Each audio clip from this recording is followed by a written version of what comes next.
Welcome to All Ears, the official podcast of the Cedar Rapids Kernels, presented by Miracle Ear. I'm your host and voice of the Kernels, Calvin Cristoforo. On the podcast, you'll hear from past and present Cedar Rapids baseball influencers, including players, managers, executives, insiders, and more. Cedar Rapids Kernels, let the good times roll. Back with another edition of the Kernels All Ear podcast presented by Miracle Ear. This is season 4, episode number 2 of the Kernels All Ear podcast. And if you missed season 4, episode 1, it was a great conversation with the voice of the Fort Myers Mighty Muscles, John Vitas, who broke us down what we should expect from the Kernels roster in 2024. Good introduction to all the guys you'll be seeing at Veterans Memorial Stadium this season. So that's a great podcast to get in touch with all the guys you might see on the field this year, and we're about to talk to one of the guys you will see on the field this year at Veterans Memorial Stadium. It's Kernels infielder Luke Keaschall here for episode 2 of season 4. Luke, what's going on, man? Thanks for taking the time. Thank you for having me. Just excited to be here. Luke, a returning member of the Kernels from the 2023 Championship Series victory over Great Lakes, the Midwest League champion Kernels team from a season ago. I guess we can start there. I mean, you came in at the end of the season, you played the final 8 or so games of the regular season, then was a mainstay in the playoff lineup. You won a Midwest League championship in your first year as a professional. Just kind of what was that experience like coming up from high A after, a short stint there, or low A, I should say, to high A after a short stint in Fort Myers, and being part of a championship in just a couple of months after your college career?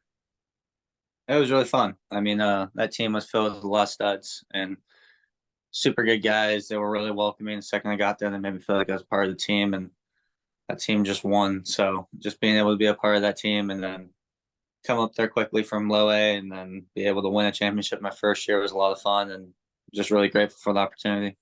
And winning is always fun, I guess, especially when you get a ring at the end of the deal. You came up though. When did you know that you were coming to a team that was already in playoff position? When you got here, did you realize, oh, the Kernels are good, they have a chance to win it this year? Or were they telling you that when Uh, you're about to get promoted? When did you learn that? I mean, when we were in low A, the guys kind of just talked about how the Colonels were pretty good because everybody from that team had already moved up, and they were just saying that the team was pretty good. I was like, oh, that's cool. I had no idea. And then when I got called up, I was like, oh, sweet, seems really good. So, And then you I got mean, thrown in to the playoff series. You beat Peoria, you beat Great Lakes, and now you're a Midwest League champion. You got a ring out of the deal too, which is a pretty good thing when you're only on the team for a couple of weeks. yeah, I got the best deal in the business. Well, let's go before that, and let's go all the way back to the start of your baseball career. You grew up in the Bay Area, California. What was the baseball scene like growing up in that area? It was normal. I mean, nothing crazy, but we had Little League, and there was a little bit of travel ball around us about an hour away. So my brother always played, and that's what made me want to play. And I don't know, baseball wasn't like the main sport out there, but there's definitely a little bit out there. You played baseball, and you were also a two-sport athlete once you got into your high school years. Really interesting because you see a lot of guys, baseball, basketball, baseball, football, baseball, and wrestling for Luke Keaschall. How'd you get into that? My dad wrestled growing up in Nebraska, and he always just taught us moves in the basement and stuff. And then when high school came along, it's like I want to give that a try. Or the year before high school, I always wanted to when I was younger, but just never really knew what to do or how to get into it. And then high school started and fell in love with it, and it was awesome. One of the best decisions I ever made. Were those some intense battles in the basement? Yeah, sure. I mean, my dad's a pretty big guy, so I didn't really have a shot when I was younger. So you get into high school and you have a lot of success. I mean, you were a team captain. You won a lot of awards in wrestling. What drove you to become such a good wrestler on the mat when your baseball career is taking off on the other side? I mean, you're a competitor, and at the end of the day, whatever you do, you want to be the best at. So when I was wrestling, I had the same mindset that I have when I play baseball. Like you're on the mat, you want to win that match, and then you're on to the next. So I mean, just the desire to win and compete and all that stuff, I guess, what drove me. But I mean, wrestling's its own kind of game. It's really rewarding, where it's only you on the mat. When you win, it's your win, and when you lose, it's your lose. So there's a lot of stuff about wrestling that you don't get from baseball, but then again, there's a lot of stuff in baseball you don't get from wrestling. So I think being able to take the lessons that you get from wrestling and adapt them into your game in baseball has been really helpful too. So there's been a lot of benefits. In wrestling, of course, a big part of the country here in Iowa, where you're stationed right now. You mentioned your dad and part of your family's from Nebraska, a wrestling hotbed. Now you're here in Iowa, a wrestling hotbed, and you're playing baseball here in Iowa for the Cedar Rapids Kernels. While your wrestling is going on, you're playing high school baseball. Was there a moment when you realized, wow, okay, this baseball thing is going to take me a long way, or was it just kind of a gradual progression of I'm trying to get better every day? I mean, baseball's always been the plan ever since I was little. I mean, it's all I've ever wanted to do. I've always wanted to be a professional baseball player. Wrestling was, I guess you could say, more of a hobby. I didn't ever want to be a professional wrestler or anything like that. I mean, don't get me wrong, it would have been cool to wrestle in college, but I wanted to play baseball in college. So it was never the plan, I'd say. But definitely, like, wrestling was awesome.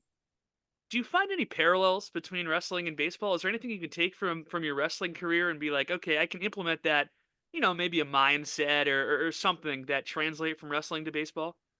I mean, you can find translations in every sport to every sport, I think, but especially in baseball and wrestling. I mean, wrestling is one of the most mentally draining sports in the world. I mean, you wake up, you got 5 matches one day, you have to make weight the next day. Like, that stuff is not easy. And I mean, the baseball season at the professional MLB level is 162 games plus playoffs, which could be like 185. So that's not easy either mentally. So just being able to take care of your body, be ready to go every day, and even when you're tired, you keep going and all that good stuff. You learn a lot of lessons. And I think wrestling, there's no better way of putting it than you're going to be mentally, physically, everything's drained. You just got to go give your best. All right, I got one more wrestling question, and then we can do kind of what you did, close the book on wrestling and move ahead to baseball here full time. Uh, I hear that there's some sort of a famous story about you maybe wrestling a scout at some point. A, is that a true story? And B, would you be willing to tell that story? I mean, it wasn't like a bad thing. It was a good environment. It's not like I went up to a scout and harmed him. It was more, we were in a draft combine meeting, and I was speaking with the Red Sox, and I have really good connections with them. They were really great people. The coordinators and stuff. I went to a camp, and I was getting along with them well. And they asked me if I wrestled, and I was like, "Yeah, I wrestled." And they were like, "Oh, could you take anyone in this room?" I was, "Sure, like, why not?" And they pointed to a guy, and I didn't hurt him. I just picked him up and put him in his chair and put him in the cradle, and everybody was laughing. It was a good time. So the story has definitely gotten crazy sometimes, but it's true. But it was pretty funny in the moment. I feel like it has gotten twisted a bit to make it sound more intense than it really was. It wasn't too crazy. I mean, they were all happy. Everybody was going crazy. It was a good moment. Cedar Rapids Kernels, let the good times roll. Hey, Kernels. Hey, hey, hey, Kernels. Hearing is important to living life to the fullest. That's why inside every Miracle Ear store, you'll find better laughs at family barbecues. You'll find a better life is in store at Miracle Ear when you experience the Miracle Ear exclusive advantage. It starts with our free hearing assessment, plus innovative products that will fit your needs and budget. With free service and adjustments for life, call 319-243-7105 to schedule a free hearing evaluation and find a better life in store. Our local Miracle Ear team is proud to support the Cedar Rapids Kernels. Group outings are a great way to unwind and enjoy a night out, and we invite you to reach out to our group sales staff and see all the options we have. Everybody knows when you're at the game, the good times roll. Hey, hey, Kernels, let the good times roll. Cedar Rapids Kernels, let the good times roll.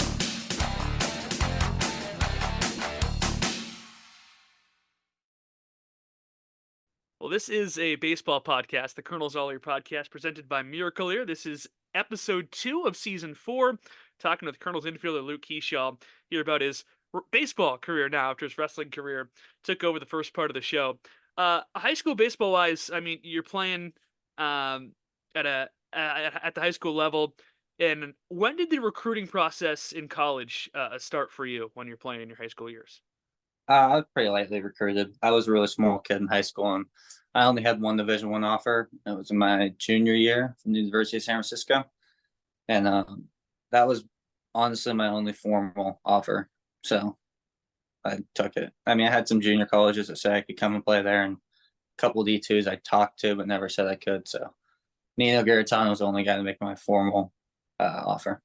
And it seemed like that offer worked out because you get to San Francisco, you win conference of the year, your first year there.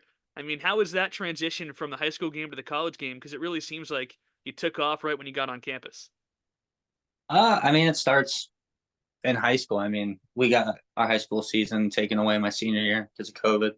So from there on, it was just like, all right, what can I do to be ready to go play at Division I level? And I mean, you start lifting more, you start eating more, you start getting your body ready and more matured. And then you're 17 years old and your Friday night starter is 25 because COVID happened, and you got seventh year seniors. And I mean, you just had to learn how to grow up, I guess you could say. So I'm really happy I got the chance to go play at the University of San Francisco. Best, one of the best decisions ever.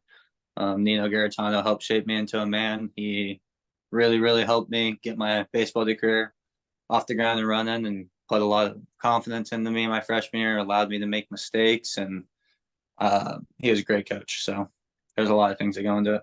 And when you found out that your season was canceled your senior year of high school, I mean, what was that moment like for you? It must have been devastating that you worked so hard, your freshman, junior, and in sophomore, freshman, sophomore, junior year to get to your senior year, and now your senior year is taken away from you.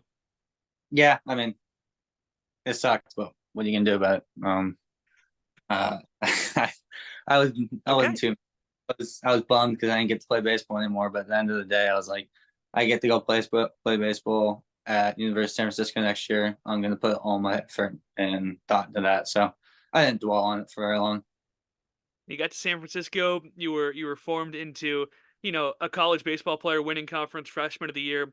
You mentioned you were 17, going up against 25-year-olds who were Friday night starters. And San Francisco, California, people are like, okay, it's nice and warm all the time. And you mentioned the other day that we're playing in Wisconsin. It's cold. You're like, I've played through this, at the University of San Francisco, nice and cold up there during the early months. I mean, you're coming in, you're one of the youngest guys out there as a freshman. You're facing guys 7, 8 years older than you, and it's not, formidable hitting conditions, but you were still able to make that transition. Yeah, I mean, you gotta have a simple approach and just go out there and do the little things right.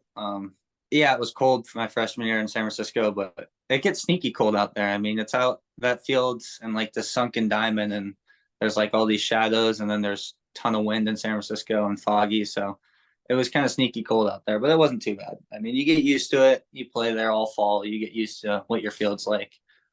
We played one series in BYU where I was just absolutely freezing. I remember that because it's my first time in that high altitude and actually really cold, snowy weather. So just, I mean, you're playing baseball, and the best you can do to take care of your body and get ready for the game, the better you're going to play during the game. And the other team is not in heated spacesuits either. They're playing through the cold as well, Yeah, down at cold. Utah, at BYU.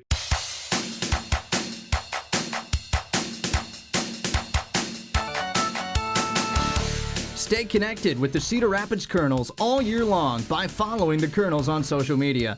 Catch up with the Kernels on Twitter, Instagram, and Facebook at CR Kernel.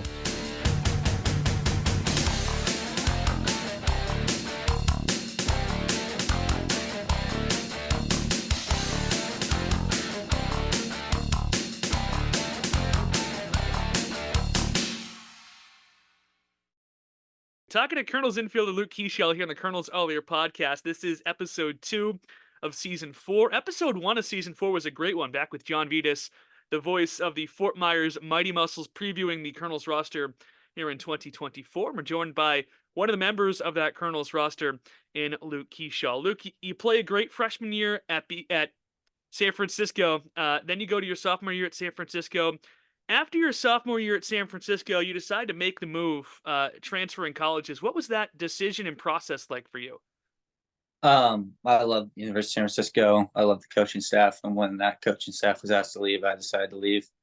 I would have never transferred. They said there I would have 100% gone to University of San Francisco for 3 years and stayed under that coaching staff. But when they were asked to leave, I decided to leave, and I went to ASU for a number of reasons. One of the biggest reasons was because my old head coach knew their head coach and thought it would be a good fit for me. So that was a big turning point. And I mean, as a little kid, who doesn't want to go to ASU? Just the richest baseball history on the West Coast. Beautiful facility. Me and Bloomy hit it off from the second we started talking. It felt great. I mean, the second I heard of ASU, I was like, damn, that school is the best. So I wanted to go there. How much traction did you garnish once you entered the transfer portal? Was your phone ringing off the hook? What was that process like? I got a decent amount of interest, but I mean, it was a weird time with all the NIL stuff and all of it was new. So, I mean, there was a lot of stuff going on. And you mentioned Arizona State's rich baseball history. I always think of guys like Dustin Pedroia making their start at ASU, and then more recently, of course, Spencer Torkelson, who was drafted first overall, and it's just a deep and rich baseball history. And it must have been a slight bonus that it's a little bit warmer than where you're coming from. I love Arizona weather. Love it. Spent my off season there last year. I mean, Arizona's the place to be. And it must have been some sort of a difficult process to transfer from, San Francisco, which is still an elite, high Division One level, to the Pac-12, which is considered one of the top baseball conferences in the country. Well, I guess not anymore with the Pac-12 kind of coming apart here at the seams. But your numbers really took off. I think you hit 12 home runs in your career at San Francisco, 18 in your 1 year at Arizona State. What was the transition like for you there? Because it feels like you hit the ground running. I think a lot of it is just developing as a player. I mean, the whole point of college is to get better every single year, and that's what I tried to do. And I got bigger, I got stronger, I got better every year. So I think a lot of it was just taking time to, just get better at baseball and mature a little bit and get a little bit stronger. The ball gets out of the yard more, doubles turn the homers. But I mean, at ASU, you're surrounded by a lot of good hitters. You're in a hitter friendly ballpark. You're on the road in the Pac-12. So I wouldn't say there was one thing in particular. I think it might have just been the change of scenery. I think if I stayed at University of San Francisco, I would have done just as good, if not better, depending on how everything went. I mean, I don't know if I would hit quite as many homers because San Francisco has a huge field, but the Devils are great to me. I'm super grateful for them. I still watch a bunch of their games, and I still have a bunch of buddies on that team, so always rooting for them. And I'd be remiss if I didn't ask what you were doing during your summers between the couple of years in college, because you're a Cape guy, I'm a Cape guy. Tell me about your experience playing with the Orleans Firebirds in the Cape Cod Baseball League. It was great. Skip was awesome. Kelly Nicholson, he was a great manager out there. He took care of me for a summer and a half. I got to go out there for half of my first summer and a whole sophomore summer. It was good. I mean, you're playing against the best talent every summer out in those high school baseball fields or whatever you want to call them. But it was a blast. I had a lot of fun out there, and you learn a lot about yourself as a player. So I was grateful for the opportunity. And tell me why the Boyne Braves are so good every year. No, I'm kidding. You don't have to tell me that. But hey, a Um, championship win for the Bourne Braves in 2023. 2022. We'll move past that mark. But so you're playing at Arizona State, and then the draft process comes up. Was it always a 3 year plan for you to go three in college and then go to the draft? I mean, I like to think I took every year 1 year at a time. I mean, I got to college and all I cared about was making that starting roster. And then I made the starting roster and all I cared about was playing as good as I could to win ball games. So, and then sophomore year comes, you're like, oh, wait, this draft thing is taking off. Good. Like, that's all part of the plan. So I think for me, it was more focusing on the day to day struggles and the day to day challenges. And then the overall picture kind of came together. And when you get that third year at Arizona State, when did the decision, start to be made that, hey, I'm going to test the waters in the draft here and forgo my fourth season? I mean, when I went to ASU, it was me and Bloom were on the same page. I wanted to get drafted that year. So it was like that from the beginning. And what was the draft process like? I know it's different for different guys. Besides the time you were wrestling scouts left and right, what was the draft process like for you? And what was your life like during that window of time? I mean, it starts in the fall of that junior year because you're in Arizona and all the scouts are there, and basically, like a scout will text you and be like, "Hey, how you doing? You want to grab coffee and have a short meeting or meet and greet or something?" And they'll have you fill some stuff out. and stuff like that. But I met with basically every team at some point and just had a short meet and greet with them. And then the draft combine came around, and I had another meeting with 20 something teams. And then you talk to some scouts, but at the end of the day, your agent does a lot of stuff behind the scenes, which is extremely helpful. So it wasn't too much, but it was a lot for sure. And were the Twins always, high on your radar that, hey, these guys seem really interested? Or did that kind of come out of like a group of like 20 or so teams that were in the pack and the Twins were just the one that made the call at the end of the day? I remember my agent going over some teams that were interested, and the Twins were always on there. I had no idea I was going to go to the Twins, but I'm super grateful I am, and couldn't be happier with where I am. And what was draft day like? I mean, where were you? Where were you when you got the call? Did you know it was coming? Were you alerted beforehand? What was all that like? I was at home with my family, my girlfriend, and my grandparents, and I just was downstairs because my parents were in the living room and they were watching up there, and I was watching downstairs so I could take a call from my agent if I needed to. And I I had no idea where I was going to go. There was a big slate of teams and areas and all that stuff that I don't totally understand. So I just trusted my agent, and he called me, I think, 5 picks before I got drafted, and said, "You're probably going to the Twins, so be excited," basically. So he gave me a little heads up, and then I went upstairs and shared it with my family. And the Twins were the pick, second round for Luke back in 2023. Became the highest draft pick from Santa Cruz County since Pat Burrell was taken first overall in 1998 with his selection in the second round a season ago. Then he gets shipped out right to Pro Ball. I mean, it was a quick stint for you in the complex. You go right to low A, playing at Hammond Stadium for the Fort Myers Mighty Muscles. How quick of a transition and throwing in the fire was that process like for you? Felt long. I wanted to get out there the second I got drafted. Draft camp was fun. It was great getting to meet everybody, all the coordinators and all the coaches that I'll be spending a lot of time with over the next years. And that was a good experience. But at the same time, I was just itching to get back on the field. So when I got put in the rookie ball and low A games, I was just excited. And we already picked up where we left off here with Luke getting promoted to Cedar Rapids, winning a championship last season with the Kernels, starting all 6 postseason games with Cedar Rapids to win that Midwest League championship in 2023. But this past offseason, you had to do something that you hadn't done before, and that was go through spring training. What did guys tell you about what that process will be like, and what was it like for you in your first spring training this offseason? It was good. Mine was a little bit different because I was rehabbing a couple things, but it was overall a good experience. I mean, a good place to get better and work on fine tuning some stuff and get healthy and get ready for the season. Guys always tell me it's long and you just gotta get through it so you can get to the season and stuff like that. But for me, I mean, I enjoyed a lot of it, especially it being my first time getting to know new people in the organization, making new friends. It was a really good experience, and happy I got to do it. Because that's something too. You see all the guys. Because when you get drafted, you go right into the draft stuff and the teams that you're on to start the season. But when you get to spring training for the first time, everybody's there from Yeah, the major league team to the triple A team to the double A down the line. So I'm sure you got to make some cool connections down there, meeting the guys from the big league team and down for the first time. yeah. I mean, I didn't spend any time on the major league side this offseason, but I got to meet a couple big leaguers, not too many, and but all the way from or what is it, FCL to AAA, got to meet all those guys, make good connections, and it was a good experience. A lot of good guys. And you start off this season and you're off to a pretty good start. A couple series in, batting well over 300, a couple of home runs. What has been your approach at the plate as you start your first full season as a professional at a full season affiliate? I mean, your approach change just depending on the pitcher, but at the end of the day, I'm trying to get a good pitch that I can drive and take pitches if they aren't showing up. So take your walks when you can and do damage on the pitches you can do damage on. So And, I and try and something I've noticed is, when you take a ball, sometimes you do a visible head shake. Like, no, I'm not swinging at that pitch. Is that something you've always done, or have you implemented that to make yourself, more regulated at the plate, or when did that come in?